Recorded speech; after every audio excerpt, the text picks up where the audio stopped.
The Nissan Sunny has been in the Indian car market for almost 3 years. Over the time, the car has been known for its space offering, the feature list, the value for money tag, and of course, the frugal diesel engine. However, other models, that is the competition, have caught up, and this is where I think it was a matter of time before Nissan would get this new Sunny to India as well. It was shown to us at the Auto Expo earlier this year, and finally we are in the under months to experience the car. So, can the new Nissan Sunny spice up things for the company in India? Well, let's find out.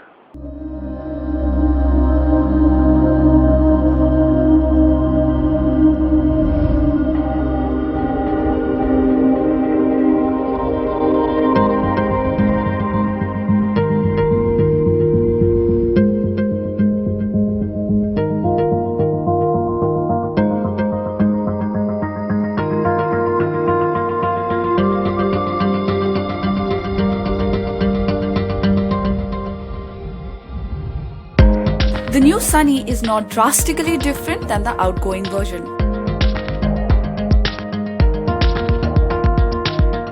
Of course, a lot has been done in terms of style changes, but instantly, even a non-enthusiast can make out that this is a Sunny that has paid a visit to the beauty parlor. Up front, we love the new sharper and bigger headlamps and the way designers have sculpted the bumper with new fog lamp inserts and of course oodles of chrome that can be seen at places. Nissan says the Sunny is the most chromed car in the segment. The overall effect in this new shade does look pleasing and imparts a sense of premiumness, something that the company wanted to achieve. At the back, not much has changed apart from a bigger chrome garnish and a new bumper with sharper edges. You also notice the rear parking camera and sensors. Side profile remains intact except for new wheel caps for the lower versions and Y-shaped alloys for the higher versions. On a personal note, the diamond cut design seen on the Terreno alloys would have looked fantastic here. So while new Sunny looks better, the higher versions breach the 10 lakh rupee mark in terms of on-road price. And at this price point, cars like the new City and the Verna look more appealing.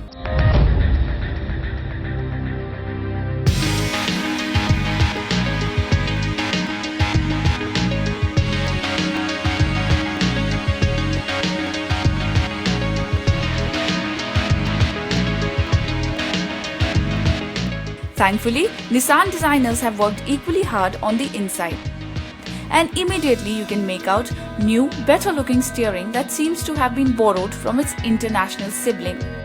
This new wheel looks fabulous with the chrome inserts and also houses well-damped buttons for the audio system and answering calls with Bluetooth. The other big change is the center console that now gets a piano black finish, first seen on the new Micra last year. The central aircon vents are also rectangular now as compared to the round ones for the earlier version.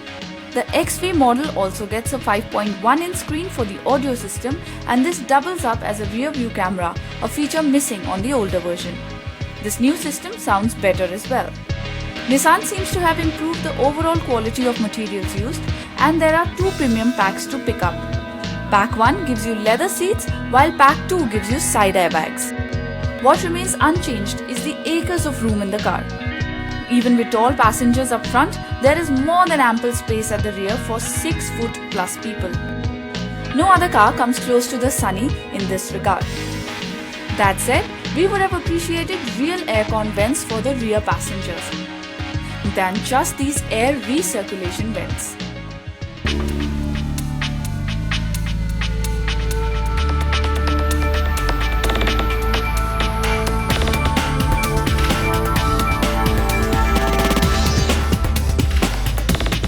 So while it looks and feels better, technically the Sunny remains unchanged, making use of the same 1.5-litre petrol motor and the famous 1.5-litre DCI diesel engine.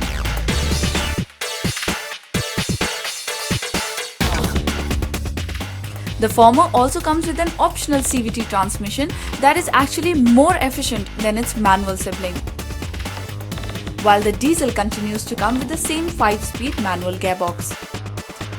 Power and torque on both the engine offerings remain unchanged, though the diesel puts out 5% better economy. The certified figure now stands at 22.71 kilometers to a litre compared to 21.7 for the earlier version. The diesel engine continues to impress us with its negligible turbo lag and linear power delivery. NVH levels have been improved, and on the move with the aircon running, intrusion of diesel clatter into the cabin is pretty well controlled. While this engine might not offer terrific outright performance, most users won't have a reason to complain. The CVT automatic makes your life easier but does become noisy when you want to get going faster. So while the exteriors are changed and the interiors are spiced up, what remains unchanged is the way the car behaves on the road, and this is not a bad thing at all. The Nissan Sunny is a very fussy car to drive, and it's a car that can play different roles.